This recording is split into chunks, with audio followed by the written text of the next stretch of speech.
Hey, Chris Williams here. So have you ever had your feelings be a lot different than maybe the reality that you're experiencing?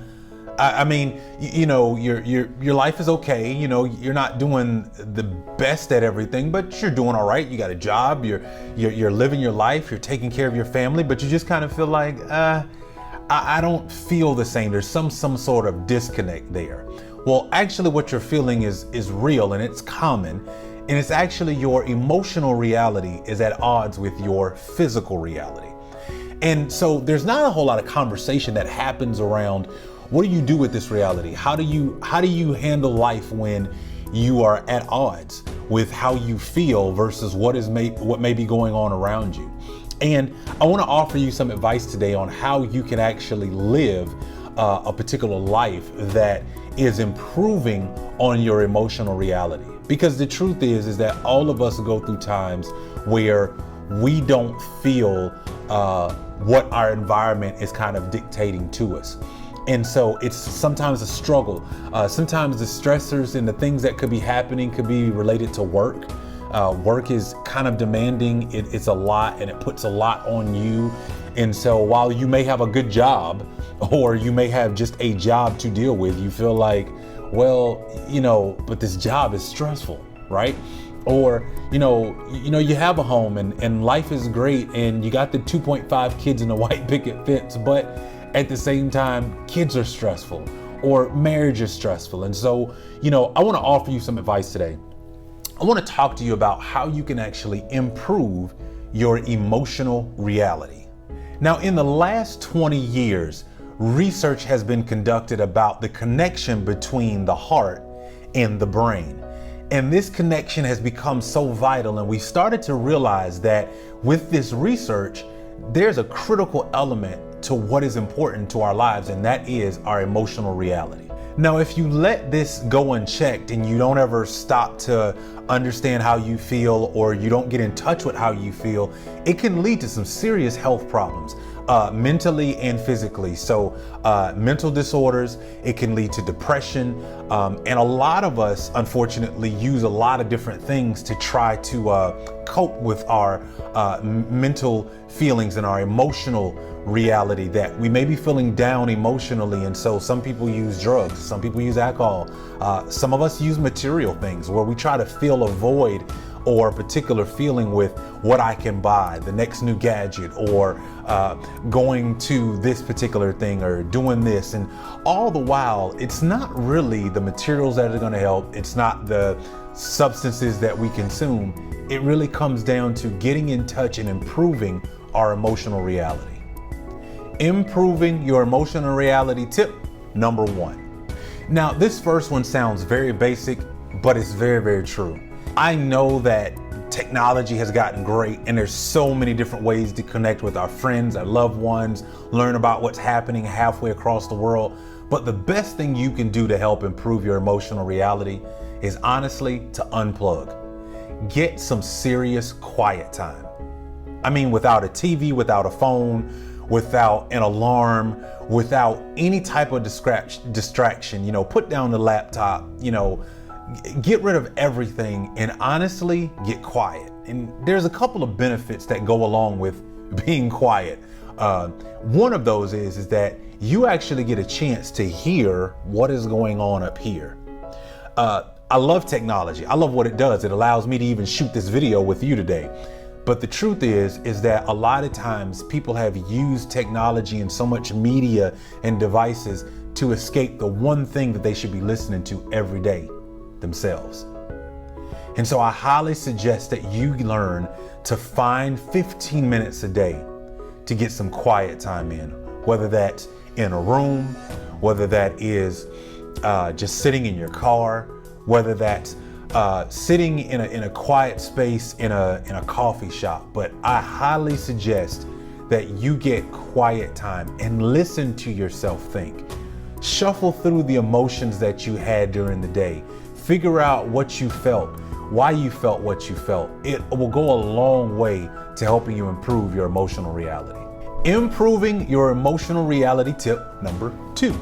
Now, on number 2, this is very important. I think when you're able to find your quiet time, I think what you also got to do is figure out, what are your stressors? What are they?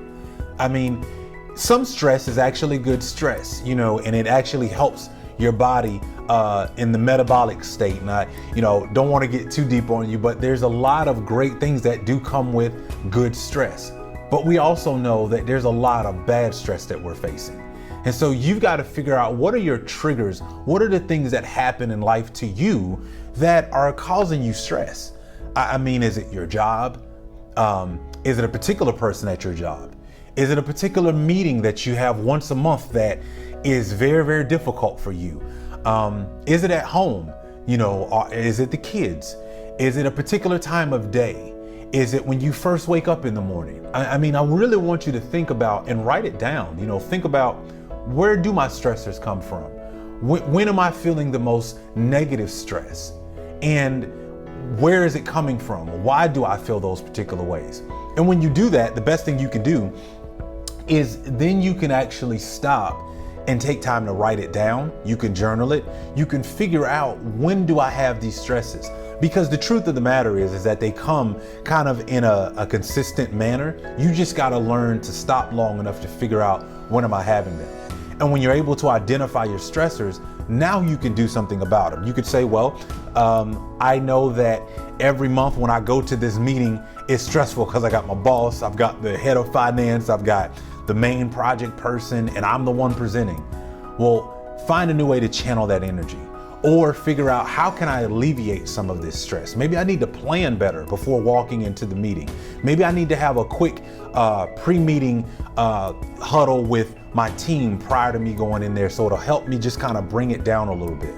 Or maybe it's at home. If it's at home and there's things that are kind of chaotic, talk with your spouse, talk with your loved ones about, finding new ways and new rhythms that can help you bring down the amount of negative stress that you're feeling. Improving your emotional reality, tip number 3. Now, number 3 is a big one, and I honestly want you to pay attention to this, because this is something that I believe is vital to our lives, not only just on an emotional level, but on your health overall. And number 3 is, we've got to learn to let go of the resentment and anger that we have in our lives. I mean, honestly, if you are resenting someone, if you are still hurt by a particular situation that happened in your life, if you have feelings, if you're constantly reminded of those things by certain situations, I honestly suggest that you find ways to let go of that resentment and anger. In the body, when we have resentment and we have built up tension towards a particular person, place, or thing, there are extreme cases of cortisol and other things in our body that are going through the roof at that moment. And it's not good. It's not good in a long-term perspective. See, when we resent things or we resent people, it creates kind of what is called a chain link mentality. So something that you resented that happened to you 10 years ago is now connected to everything that hurt you in your life from 10 years ago to the present, which means now every time something that happens to you, you're reminded of the same sort of feeling, and you bring everything together. Everything means the same thing. And it's mainly because we haven't let go somewhere. We haven't been willing to do the internal self-assessment and work to say, you know what? I've got to let this go. It's impacting everything that I see. Now, finally, I want to share with you some good news. Something that I learned in some research, that when you study psychology and you study neuroscience, there's something that has been coming along the last 10 or 20 years that is great, that shows us that even in our emotional reality, you have the power to be able to change how you feel based on the connections that you're making in your mind to certain situations and people. You can actually make a new connection to that situation. Instead of saying, you know what, I lost that job and man, I'm so mad at corporate America because everybody's, losing jobs, or, every woman is bad or every guy is bad. You can actually change that. And you can just say, no, I actually went through a tough situation, and you can make the choice to say, now let me learn from that. How can I move forward from that situation? What can I pick up from that I've learned by that problem and that moment in time? I want to leave you with something that I heard Oprah say not too long ago, and I thought it was pretty powerful, and I'll share it with you. She said that anytime she goes through a crisis in life, she asks herself one question. And that question is, what are you here to teach me? And I think it's a powerful question. You know, instead of reacting and vacillating back and forth in our emotions when we go through something hard, I think what we need to stop and ask ourselves is, what is this circumstance in this moment going to teach me? And find ways to channel those feelings. Some of us have a spiritual practice. So whether you pray, whether you meditate, whatever you choose to do, but have a faith life. Have a way that you stop and pause and say, okay, what is this here to teach me? How can I learn from it? Get with other people and talk about the situation. Don't allow the moment and the problem to isolate you. That's exactly what makes it worse. You know, get around some people that you trust and talk with them. And when you do these things and when you implore the things that I talked to you about today, I know that it will help you point the way forward.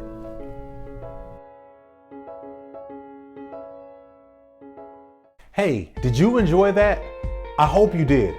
More importantly, I hope that you actually see this as a value add to your personal life and you go and apply it, because that's the only way knowledge becomes power. Listen, I thank you so much for stopping by the channel. I hope that it motivated you. I hope that it inspired you.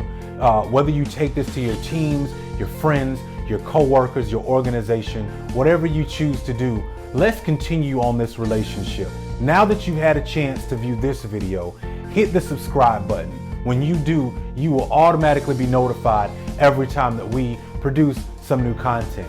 On top of that, if you want to be able to get access to my blogs, go ahead and go to my website, thechristopherwilliams.com, and I promise to make sure that each week you have instant access, stuff that'll hit you right in your email box once a week, not all the time, so that you know when there's new content. Listen, I thank you so much for your time. I hope that you make forward progress the most important part to your day. Take care.